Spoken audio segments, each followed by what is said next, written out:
ونصلي على رسوله الكريم. أما بعد.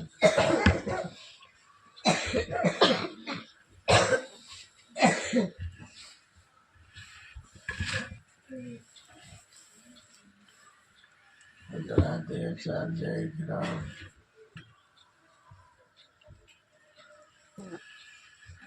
طلاب عزیز،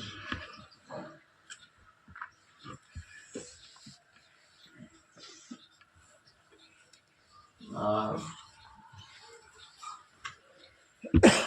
اپنے وطن کی ایک تاریخی دن میں موجود ہیں۔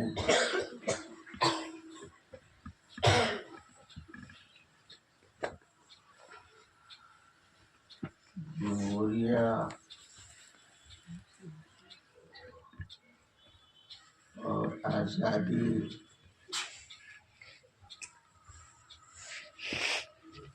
اس ملک کے اوپر گزرنے والے ایاموں کے دو عنوان ہیں۔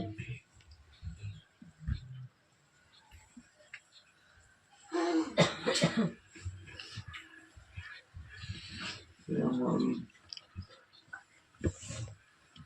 ہندوستان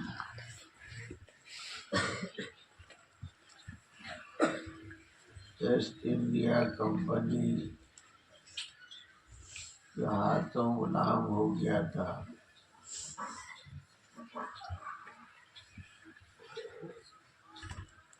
انگریز اس ملک میں تجارت کے لیے مغل سلطنت سے اجازت لے کر داخل ہوئے،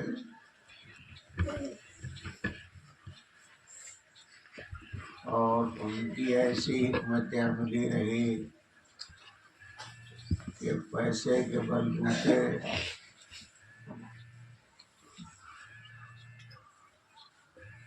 وہ اتنے زیادہ طاقتور ہو گئے اور ملک کو اپنی مٹھی میں کر لیا۔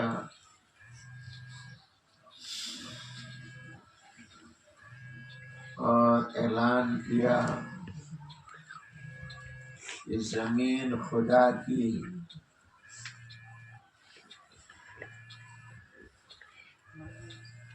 یہ پیچھے بار بار موبائل چمکتا ہے، پہلے بھی ابھی بھی۔ کون ہے وہ پیچھے موبائل لے کر؟ نہیں، اسی بیچ میں وہ ماری تو وہ کیا، یہ روشنی کون سی آتی ہے؟ کس کا موبائل ہے؟ اب سب کھڑے ہو رہے کا ہے وہ جو سامنے موجود ہے وہ۔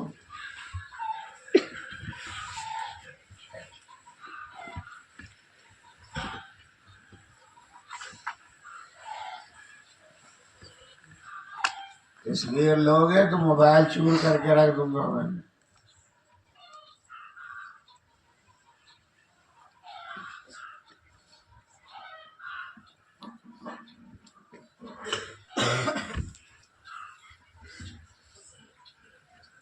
تو انگریز بہادر کی طرف سے اعلان ہوا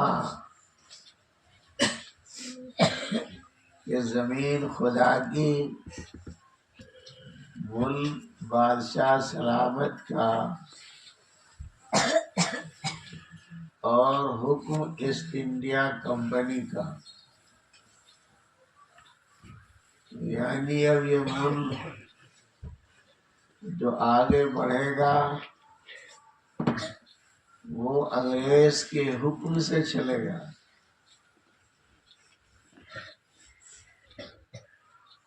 اب یہاں کے حکمران اور بادشاہ سلامت کی حکمرانی نہیں ہوگی، اس ملک پر ایسٹ انڈیا کمپنی اور انگریز بہادر کی حکومت ہوگی۔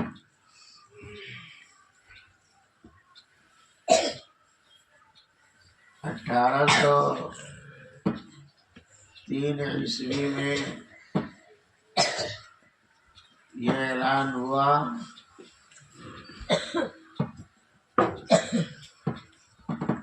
اور اس وقت کے محدث جلیل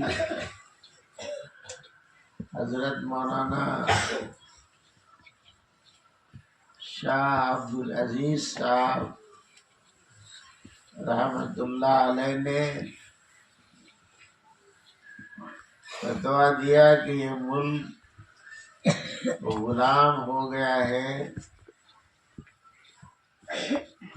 اور اس غلامی سے نجات حاصل کرنا ہمارا فریضہ اور ذمہ داری ہے۔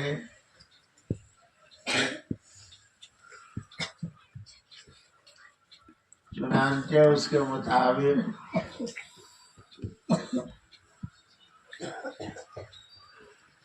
ان کے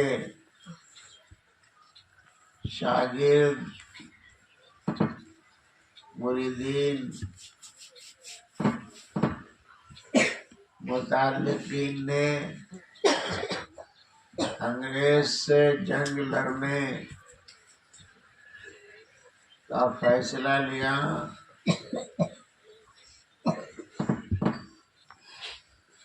اور بالا کوٹ میں سید احمد بریلوی رحمۃ اللہ علیہ اور سید اسماعیل شہید رحمۃ اللہ علیہ اور ان کے رفقا شہید ہوئے اور یہ سلسلہ چلتا ہوا 1857 عیسوی میں مظفر نگر کے شاملی کے میدان میں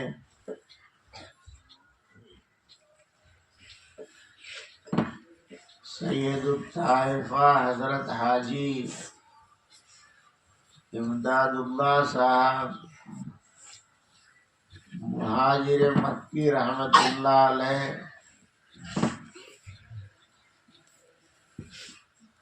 جن کے نام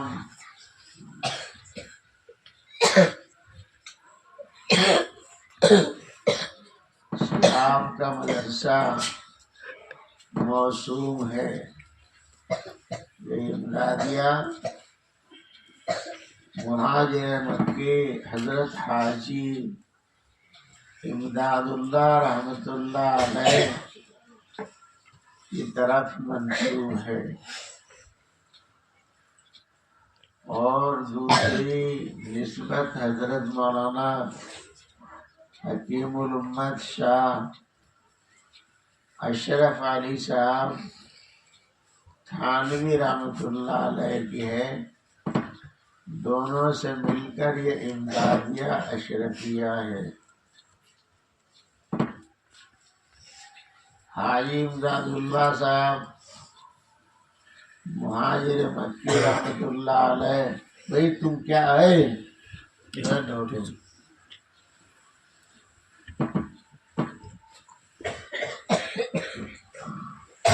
حاجی صاحب رحمت اللہ علیہ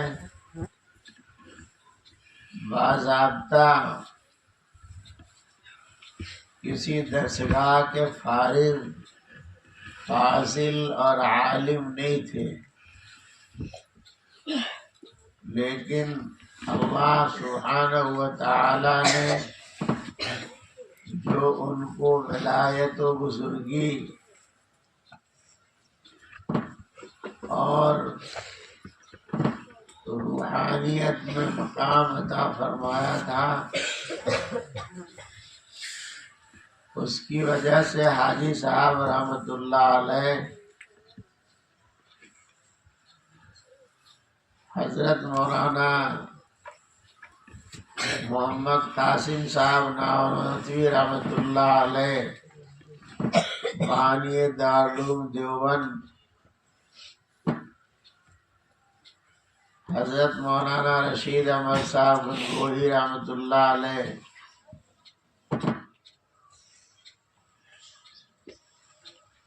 حضرت مولانا شاہ اشرف علی صاحب تھانوی رحمۃ اللہ علیہ اور اس زمانے کے بڑے بڑے اہل علم اور علماء کے پیر طریقت ہیں۔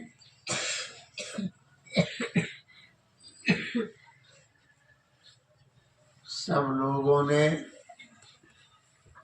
ان سے نسبت جوڑ کر اللہ کا تعلق حاصل کیا، اور ساری دنیا میں اللہ نے ہمارے ان بزرگوں کا نام روشن کیا، اور ایسٹ انڈیا کمپنی اس اعلان کے بعد ایک اعلان انگریز وائس سرائے نے، جس کا نام لارڈ میکالے تھا،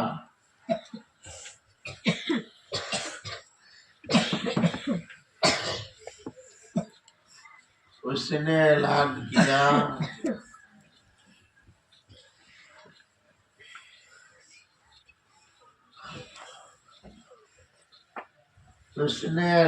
کیا کہ ہم ایسا نظام تعلیم لائیں گے کہ اس ملک کا رہنے والا رنگ و نسل کے اعتبار سے ہندوستانی ہوگا، دیکھنے میں وہ معلوم ہوگا کہ ہندوستان کا ہے، لیکن اپنے خیالات و افکار کے اعتبار سے وہ انگلستانی ہوگا۔ دل دماغ اس کا ہماری تعلیم کی وجہ سے ہمارے رنگ میں رنگا ہوا رہے گا۔ گویا وہ اعلان تھا کہ اس ملک میں لوگ انگریز کی تعلیم حاصل کر کے انگریزی تہذیب و تمدن اور ان کے عقائد اور خیالات کے رنگ میں لوگ رنگ جائیں گے۔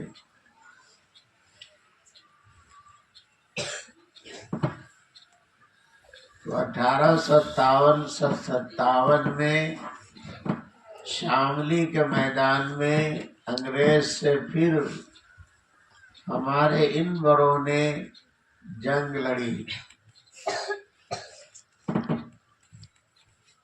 جس میں حافظ ضامن شہید صاحب رحمۃ اللہ علیہ نے نعرہ لگایا۔ حافظ ضامن شہید صاحب رحمۃ اللہ علیہ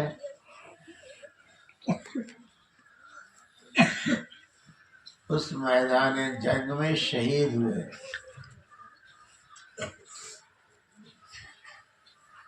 اور بعض اکابر زخمی ہوئے۔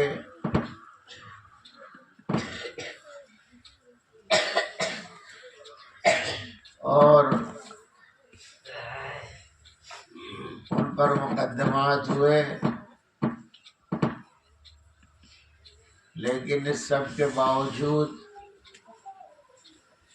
شکست پر شکست مسلمانوں کو ہوتی رہی، لیکن ہمت و حوصلہ کبھی کھویا نہیں۔ اور لارڈ میکالے کے اعلان کے بعد باتیں نہ کرو،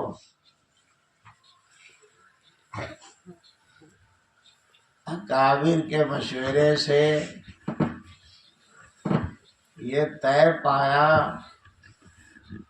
کہ لارڈ میکالے کا جواب عملی طور پر یہ دینا چاہیے کہ یہاں کا رہنے والا رنگ و نسل کے اعتبار سے ہندوستانی ہوگا، اور اپنے افکار و خیالات کے اعتبار سے عربستانی ہوگا۔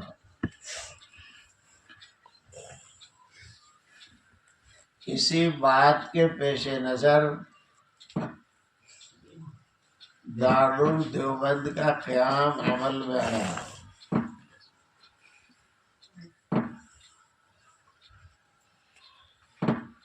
فدائے ملت حضرت مولانا سید اسد مدنی رحمت اللہ علیہ سے سنا، وہ فرماتے تھے کہ دارالعلوم دیوبند ایک مشن ہے، دارالعلوم ایک تحریک ہے جس کے اوپر علم کی چادر ڈال گئی ہے۔ مدرسہ اور تعلیم گاہ نام رکھ کر اس کی تحریک پر ایک چادر رکھ دی گئی اور اس پردے میں دارالعلوم دیوبند اپنے مشن میں آگے بڑھا ہے۔ اور دیکھتے دیکھتے دارالعلوم دیوبند میں وہ جیالے جانباز سرفروش اور علماء پیدا ہوئے کہ جنہوں نے انگریز بہادر کو، جن کے بارے میں مشہور تھا کہ انگریز کے ملک میں سورج غروب نہیں ہوتا ہے۔ آپ کو کوئی سورج غروب ہوتا ہے؟ ارے سورج یہاں غروب ہوتا ہے، لیکن انگریز کی حکومت میں سورج غروب نہیں ہوتا تھا۔ کیا مطلب ہے؟ فیجی سب سے مشرقی ملک ہے فیجی، جہاں سب سے پہلے سورج کی روشنی صبح کو ہوتی ہے، تو مشرق سے لے کر کے اور مغرب تک یہ ساری زمین پر انگریز بہادر کا حکم چلتا تھا۔ اس لیے اب جیسے جیسے سورج بڑھتا ہے اور جہاں جا رہا ہے وہاں انگریز بہادر کی حکومت ہے، ان کا حکم چلتا ہے، لوگ غلام ہیں۔ تو اسی لیے کہا جاتا تھا کہ انگریز کی ملک میں سورج غروب نہیں ہوتا ہے۔ اب آپ سوچ سکتے ہیں کتنی بڑی سلطنت اور کتنی بڑی دنیا پر انگریز کی حکمرانی تھی، لیکن علماء دیوبند خاص کر اور یہاں کے دیگر علماء، مشائخ، بزرگوں، مسلمانوں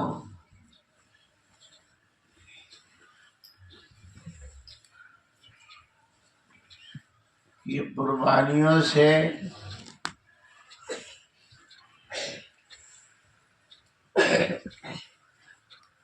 اور بات کو چل کر برادران وطن کی شرکت سے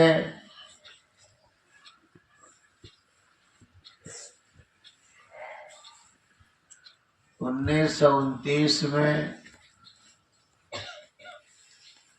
کانگریس اور جمعیت علماء کا اتحاد ہوا اور ہندو مسلم سکھ عیسائی آپس میں بھائی بھائی کا نعرہ اس ملک میں لگا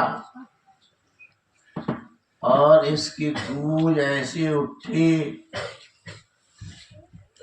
کہ انگریز دم دبا کر اس ملک سے جانے پر مجبور ہو گیا۔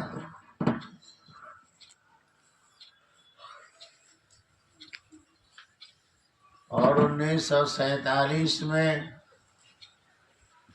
اپنا بوریا بستر لے کر انگلستان کے لیے روانہ ہو گئے، اور ہمارا ملک اس وقت جو ہمارا ملک کہلاتا تھا وہ یہ ہندوستان جو آج ہے یہ ہندوستان نہیں، یہ کھنڈ ہندوستان ہے۔ اور اس وقت اکھنڈ ہندوستان تھا، یعنی اس وقت یہ ہندوستان بنگلہ دیش، پاکستان، برما سے لے کر کے یہ پوری سرزمین یہ ایک ملک تھا۔ آزادی کی جو جنگ لڑی گئی اس پورے خطے میں لڑی گئی،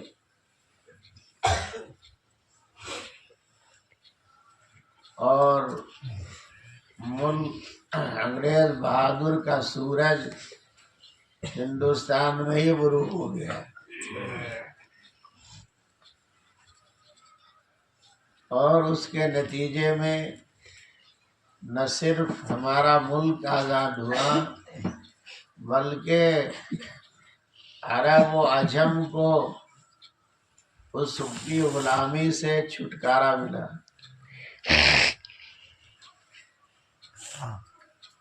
تو جس دن انگریز نے ہمارا ملک ہمارے حوالے کیا وہ 15 اگست 1947 کو آپ یوم آزادی مناتے ہیں۔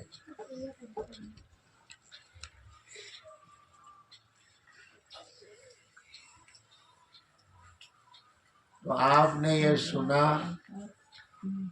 کہ بھائی تو اٹھ یہاں سے،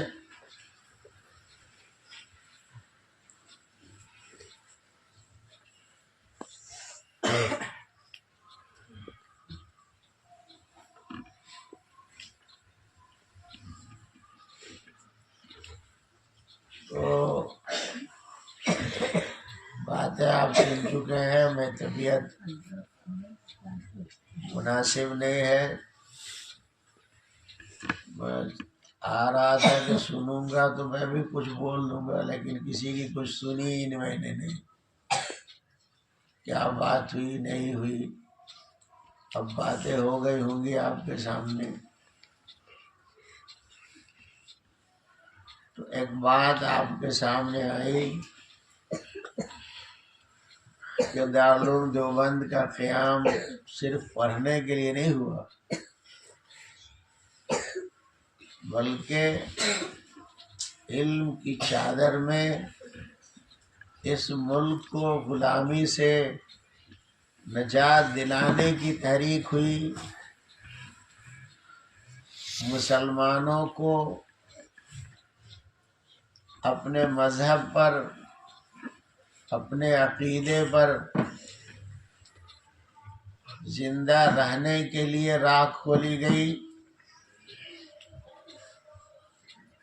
اور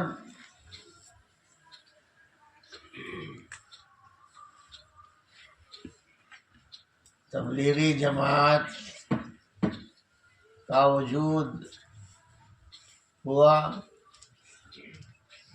جس سے ساری دنیا میں ایمان و یقین کا ڈنکا بجا۔ یہ سب بہت سی چیزیں ہیں کہ وہ سب دارالعلوم ہی اس کا سرچشمہ ہے، اور سب ندیاں دارالعلوم کے کوکھ سے نکل کر کے ہی جاری و ساری ہیں۔ اس لیے میرے عزیزو دوستو، آپ جہاں ہیں یہ بھی دارالعلوم دیوبند کی ایک شاخ ہے. ساری دنیا میں دارالعلوم دیوبند کی نسبت کے ہزاروں مدارس ہیں. حضرت مولانا ارشد مدنی دامت برکاتہم صدر جمعیت علماء ہند نے اپنے بیان میں فرمایا کہ 50,000 ہمارے مدرسے ہیں.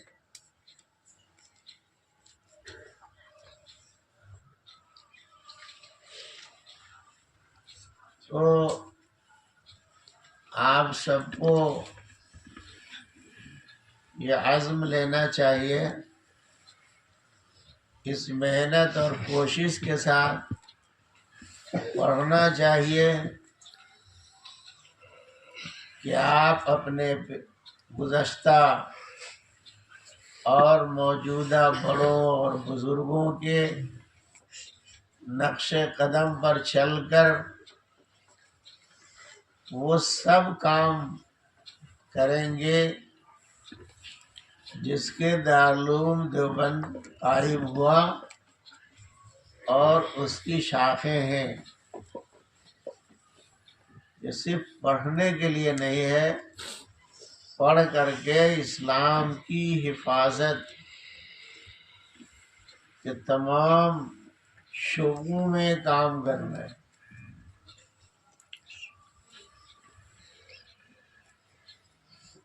میرے عزیز دوستو،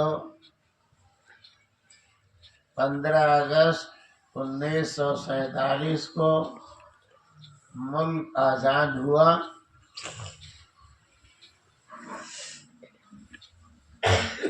اب ظاہر ہے کہ ملک آزاد ہوا تو کل تک تو انگریز بہادر کے نظام سے ملک چلتا تھا. اب جب ملک آزاد ہوا ہے، ملک اپنے ہاتھوں میں آیا ہے، تو اب یہ ملک کس دستور، کس قانون اور ضابطے سے چلے گا، اس کے لیے اس وقت کے ہمارے رہنماؤں نے، تمام برادران وطن نے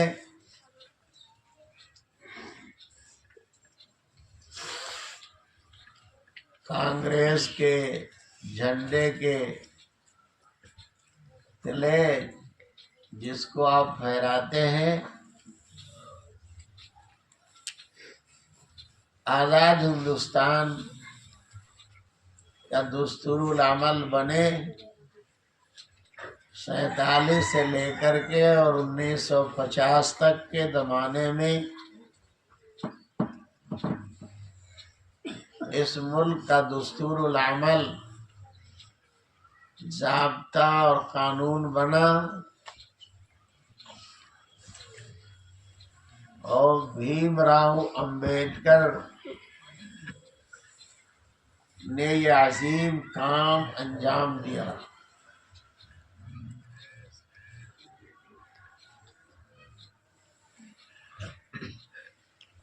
آج اس ملک کے اندر کوئی سرفرے لوگ ہیں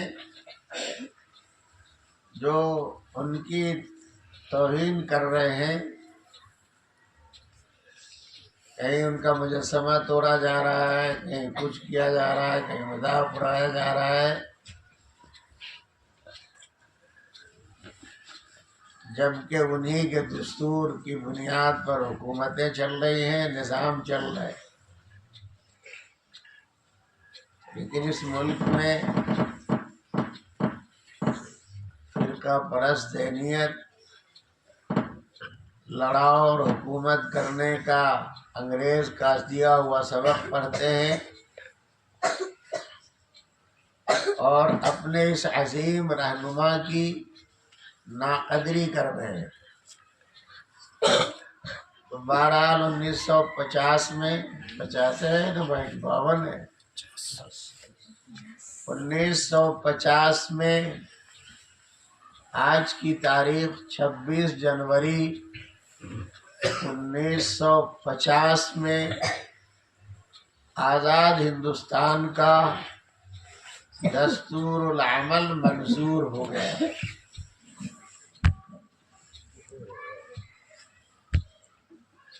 جس دستور میں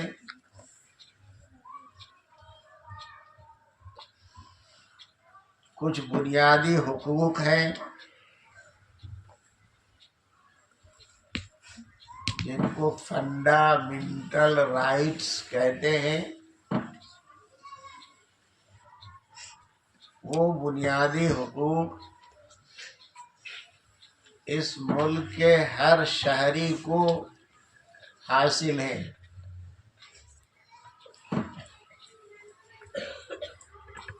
یہ جمہوریت ہے، یعنی اس ملک میں ہر شخص کو، اس کا کوئی بھی دین و مذہب ہو، اس کو اپنے ملک کے، اپنے اس ملک میں اپنے مذہب، اپنے عقیدہ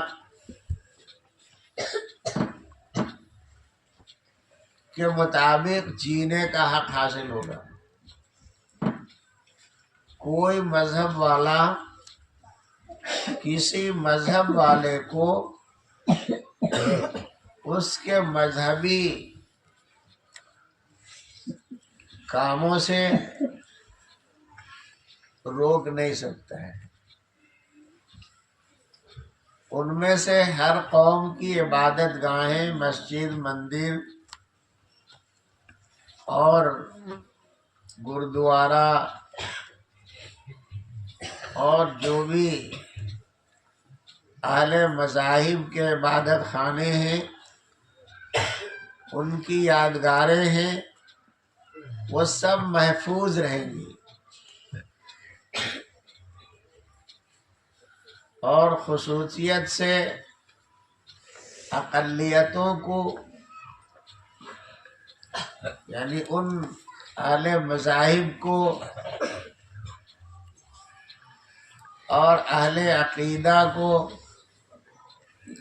جن کی تعداد برادران وطن کے مقابلے میں کم ہے، اقلیت کے معنی کم ہونا،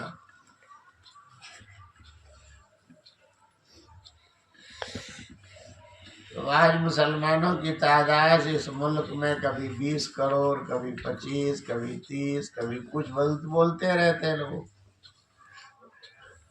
اور ملک کی آبادی 1 ارب سے اوپر چل رہی ہے. تو اب ظاہر ہے کہ 1 ارب میں 25-30 کروڑ ہونا اقلیت ہے. لیکن اس ملک کی سب سے بڑی اقلیت مسلمان ہے. پھر مسلمانوں کے بعد درجہ بدرجہ تعداد ہے. تو ساری اقلیتوں کو یہ حق دیا گیا ہوا ہے کہ وہ اپنے مذہب، اپنے عقیدے اور اپنی رسومات کے ساتھ اس ملک میں رہیں گے. کوئی کسی کے بیچ آڑے نہیں آئے گا. اور اقلیتوں کو یہ بنیادی حق دیا گیا ہے کہ وہ اس ملک میں اپنی پسند کے تعلیمی ادارے قائم کریں گے، اپنا دستور بنائیں گے، اپنا نظام تعلیم بنائیں گے، اور اپنی زبان میں کام کریں گے. یہ سب طرح کی آزادی اقلیتوں کو حاصل ہے. انہی میں سے خصوصیت سے بنیادی حقوق میں دفعہ 25 سے لے کے 30 تک تقریباً تمام دفعات وہ ہیں جن میں اقلیت کے نام پر مسلمانوں کو اپنے مذہب کے مطابق جینے، اپنے طور طریق پر چلنے اور اپنی پسند کے ادارے قائم کرنے کا حق حاصل ہو۔ اسی بنیاد پر پہلے سے چلتے ہوئے ہمارا دارالعلوم اور اس کی بڑی بڑی شاخیں اور آج تک کی یہ تمام شاخیں برانچ چل رہے ہیں اور انشاءاللہ چلتے رہیں گے۔ دبانے کی بہت کوشش ہو رہی ہے، بہت حالات جمہوریت کے خلاف درپیش ہیں جن کا مسلمانوں کو سامنا ہے۔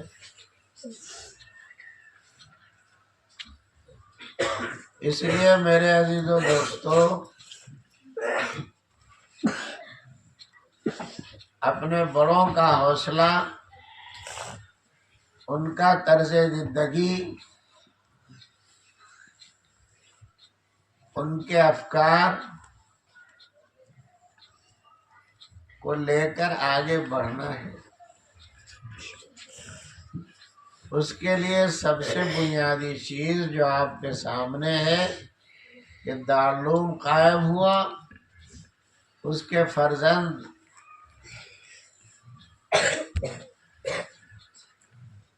آگے بڑھے، جن کی تفصیلات آپ نعروں میں بول رہے ہیں کہ دارالعلوم دیوبند کے سب سے پہلے طالب علم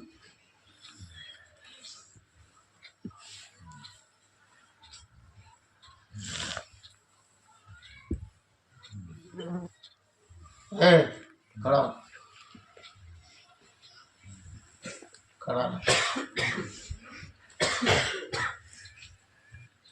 دارالعلوم دیوبند کے سب سے پہلے طالب علم محمود الحسن ہیں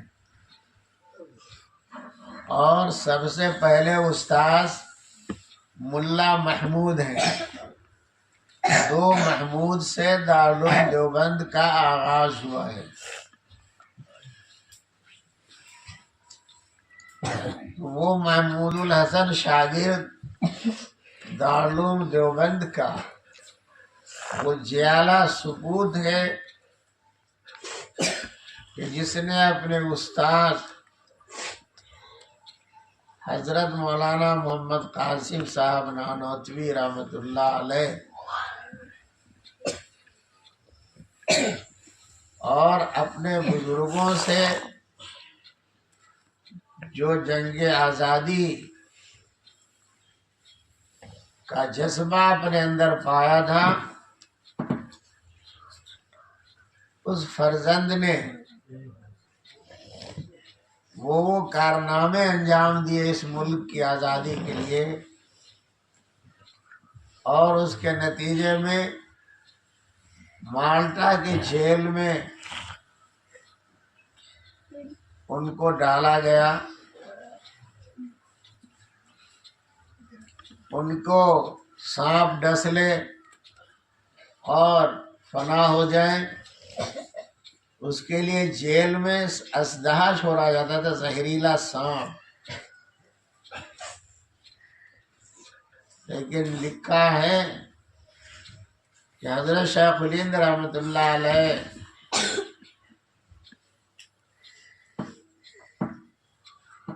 جو ذکر کرتے تھے، اور ساتھ میں حضرت مولانا حسین احمد صاحب مدنی رحمۃ اللہ علیہ جو ان کے شاگرد تھے، اس جیل میں لوگ جو اخیر شب میں ذکر کرتے تھے، لا الہ الا اللہ، لا الہ الا اللہ، تو یہ جو سانپ ڈرب لگاتے تھے تو سانپ بھی لا الہ میں کھڑا ہو جاتا تھا، اور جب دل پر چوٹ لگاتے تھے ذکر کی الا اللہ تو سانپ بھی گر جاتا تھا۔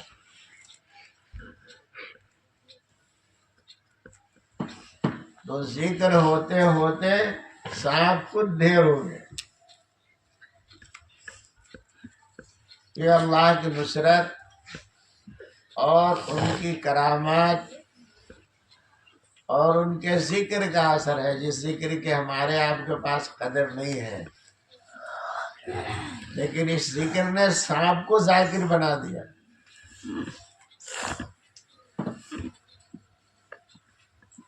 اور پھر ان کو مالٹا کی جھیل میں لوہا کو آگ میں گرم کر کر کے ان کے کمر کے نیچے کے تمام گوشت کو جلا دیا گیا۔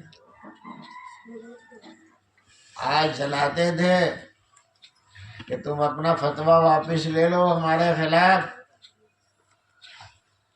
لیکن وہاں تو ایک ہی رت تھی، آزادی۔ اس لیے ان کی کوئی اذیت، کوئی ظلم ہمارے ان بزرگوں کو اپنے قدم سے پیچھے ہٹنے میں کامیاب نہیں ہوئے۔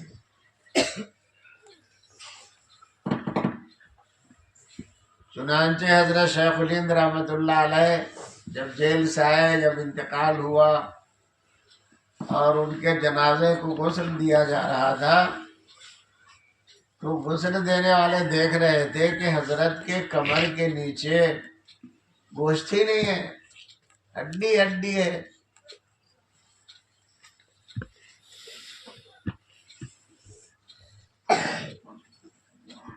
اب لوگ حیران کہ حضرت کا یہ گوشت کہاں چلا گیا؟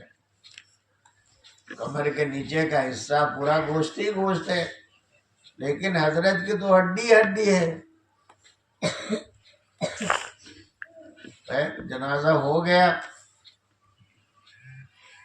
حضرت مولانا سید حسین احمد صاحب مدنی رحمۃ اللہ علیہ، جو شیخ الاسلام اور شیخ العرب والعجم ہیں، کہ انہوں نے مدینہ منورہ میں غالباً 12 سال تک روضہ اقدس کے قریب رہ کر کے حدیث شریف کا درس دیا، اور وہیں سے حاجی صاحب کی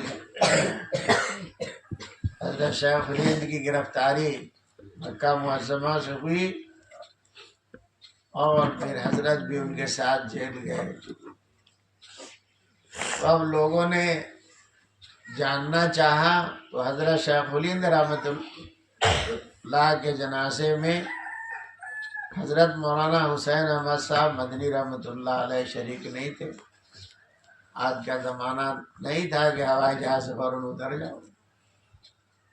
تو حضرت کلکتہ میں رہتے تھے، وہاں شیخ الحدیث تھے۔ تو جب حضرت تشریف لائے دیوبند تو پوچھا گیا کہ یہ ماجرا کیا ہے؟ تو حضرت مولانا حسین احمد صاحب مدنی رحمۃ اللہ علیہ نے لوگوں کو بتایا کہ یہ حضرت کا راز ہے، حضرت نے مجھ سے وعدہ لیا تھا کہ اس بات کو کسی کو بتانا نہیں۔ اتنا ظلم اور وہ صبر و استقلال اور وہ اخلاص۔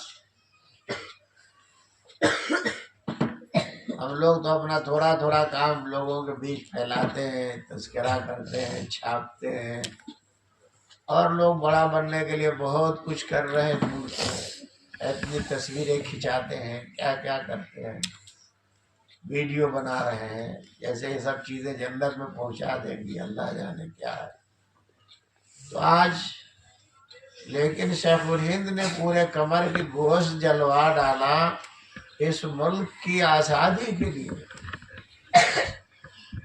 اور حضرت مولانا حسین احمد صاحب مدنی رحمۃ اللہ علیہ جو جیل کے ساتھی تھے، جو اس بات کو جانتے تھے تو اپنے شاگرد سے وعدہ لیا کہ یہ میرا واقعہ کسی کو مت بتانا۔ تو شیخ الاسلام رحمۃ اللہ علیہ نے فرمایا کہ بھائی یہ حضرت کا راز ہے، بیان کرنے کی اجازت نہیں تھی، لیکن اب چونکہ حضرت زندہ نہیں رہے اور اس دنیا میں نہیں ہے، اس لیے میں آپ کو بتاتا ہوں۔ تو شیخ الاسلام رحمۃ اللہ علیہ نے بتایا کہ جیل میں انگریز نے یہ اذیت دے دے کر آگ کے لوہے سے گرم کر کے حضرت کے سارے گوشت کو جلا دیا۔ یہ ملک ہمارے بڑوں کی ایسی قربانیوں سے ملک آزاد ہوا ہے، لیکن آج کچھ لوگ جن کا آزادی میں کوئی بھی حصہ نہیں ہے، ان کو اللہ نے حکمرانی کا موقع اس آزادی کی بدولت دیا ہے۔ خدا کرے وہ اس ملک میں عدل و انصاف سے کام لے اور ملک امن و سکون میں رہے، جو آزادی کا مقصد ہے۔ تو بہرحال 1950 کے 26 جنوری کو دستور العمل نافذ ہوا ہے، اسی کی خوشی اور اسی کی یادگار میں یہ 26 جنوری کو خوشی کا دن قرار دیا گیا ہے، اور پورا ملک ترنگا پھہرا کر آزادی اور غلامی سے نجات اور اپنے دستور پر فاخرانہ اظہار و خوشی کا، مسرت کا خوشی اور مسرت کا اظہار کرتے ہیں۔ اسی کام میں آپ سب شریک ہیں، آپ نے بھی جھنڈا پھہرایا ہے، آپ نے آزادی کے گیت گائے ہیں، نظمیں پڑھی ہیں، اور آپ نے، آپ کے اساتذہ کرام نے اس تاریخ کو دہرایا اور سنایا ہے، باتیں ان سے سن چکے ہیں۔ میں آپ لوگوں کو سلام کرنے آ گیا۔ اللہ سبحانہ و تعالی اس ملک کی اس جمہوریت کو اور اس ملک کی آزادی کو اور یہاں کے تمام بسنے والوں کو جو حق دیا گیا ہے اور جو فیصلہ ہے کہ اس ملک کی جو حکومت ہوگی وہ لا مذہب ہوگی، یعنی حکومت جو ہوگی نہ وہ ہندو کی ہوگی، نہ وہ مسلمانوں کی ہوگی، نہ سکھوں کی ہوگی، نہ عیسائیوں کی ہوگی، خاص کسی مذہب کی یہاں پر حکومت نہیں ہوگی۔ اور جو لوگ حکومت میں ہوں گے وہ جمہوریت میں ہوں گے، یعنی مذہب سے ہٹ کر کے ملک کا دستور اور آئین جو جینے کا حق یہاں کے شہریوں کو دیتا ہے، اس حقوق کی حفاظت کریں گے، اور ملک کا ہر بسنے والا آزادی کا لطف لے سکے، اور یہاں کی نسلیں اپنے آباء و اجداد کی قربانیوں کا پھل کھا سکیں۔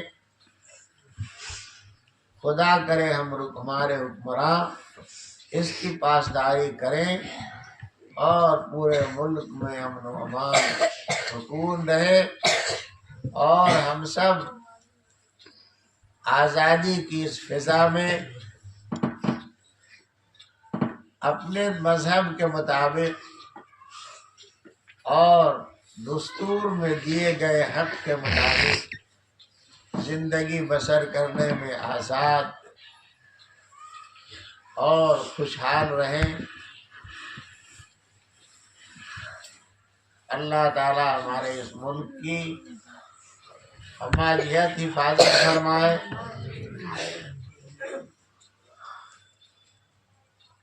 اللہ تعالی ہم سب کو صحیح اور سچا عالم بعمل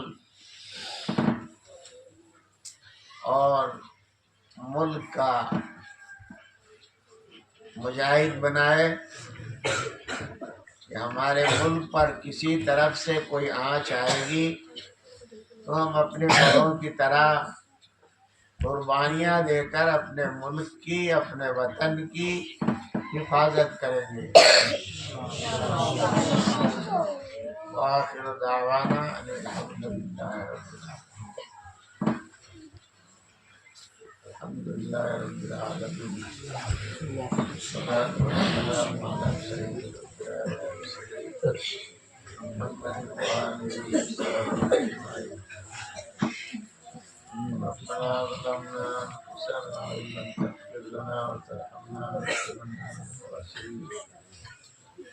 اللهم إنا نسألك الهدى والتقى والعفاف والغنى۔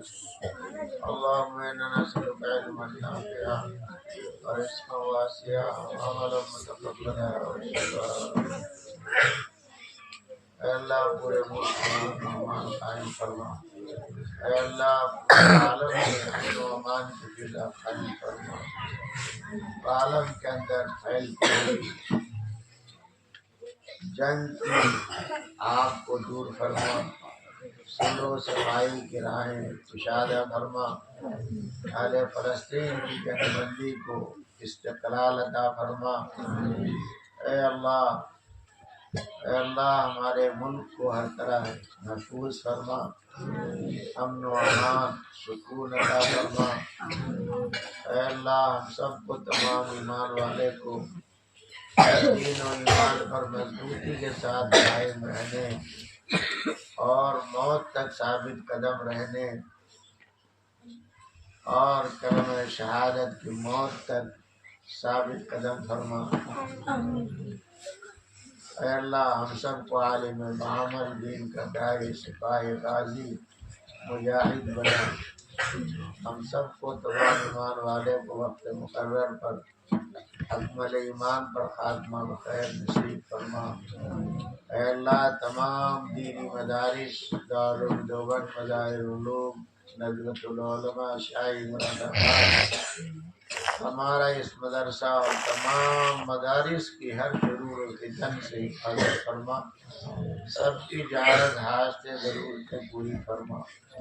جن لوگوں نے دعاؤں کے لیے کہا ہے، لکھا ہے، امید رکھتے ہیں، ان سب کو مقاصد حسنہ میں کامیابی عطا فرما۔ اے اللہ مدرسے اور تمام مدارس کے معاونین کو اے اللہ خیر و برکت سے مالا مال فرما۔ اے اللہ ان کے نسلوں میں دین کے داعی، سپاہی، غازی پیدا فرما۔ وجزا اللہ عنا محمد ما هو اهله، صلی اللہ تعالی علی خیر خلقہ محمد وآلہ وصحبہ اجمعین برحمتک یا ارحم الراحمین۔